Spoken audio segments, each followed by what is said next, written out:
ገብርኤል ማለት ሰውና አምላክ ማለት ነው። ሊቀ መላእክት ቅዱስ ገብርኤል የእግዚአብሔርን ዙፋን መንበረ ጸባዖትን ከሚሸከሙት አራቱ ኪሩቤል አንዱ ገጸ ሰብ ሲሆን ገጸ ሰብ የሚባለው ሊቀ መላእክት ቅዱስ ገብርኤል ነው። ቅዱስ ገብርኤል በኪሩቤልና አርባብ በተባሉ መላእክት ላይ ተሹሞ የሚኖር ብርሃናዊ መልአክ እንደሆነ ታላላቅ የቤተ ክርስቲያን ሊቃውንት ይናገራሉ።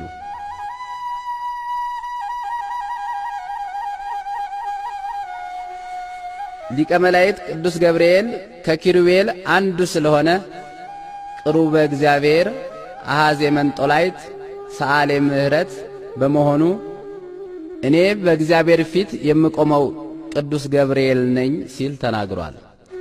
ዘወትር ቅዱስ ገብርኤል በእግዚአብሔር ፊት ስለሚቆምና ለሰው ልጆች ምሕረት ስለሚለምን ወዳጆቹን ከመከራ ሥጋና ከመከራ ነፍስ የሚጠብቅ መልአክ ነው።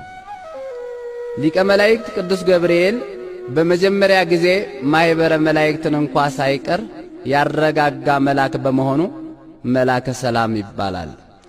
ድኅነተ ዓለም የሚፈጸምበትን የእግዚአብሔር ቃል የፈጣሪያችን የኢየሱስ ክርስቶስን ሰው መሆን ለቅድስት ድንግል ማርያም ያበሰረ መልአክ በመሆኑ መልአከ ብስራት መጋቤ ሐዲስ ይባላል። እግዚአብሔር ቃል ጌታችን ኢየሱስ ክርስቶስ ከንጽሕት ቅድስት ድንግል ማርያም በቤተልሔም በከብቶች በረት በተወለደ ጊዜ ልደተ ወልደ እግዚአብሔርን ያበሰረ መልአክ በመሆኑ መልአከ ፍስሐ ወሐሴት የፍጹም ደስታ መልአክ ተብሎ ይጠራል።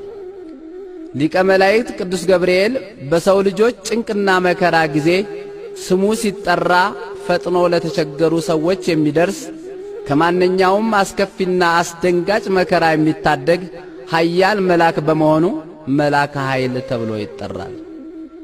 ልዑለ ባሕሪ እግዚአብሔር አምላክ አእላፍ መላእክትን በዕለተ እሁድ ከፈጠረ በኋላ ከመላእክት ልቆ የተፈጠረው ሳጥናኤል ወይም ዲያብሎስ የሐሰት አባትና ጀማሪ በመሆኑ እኔ ፈጠርኳችሁ ብሎ የሐሰት ቃል ለመላእክት ተናገረ።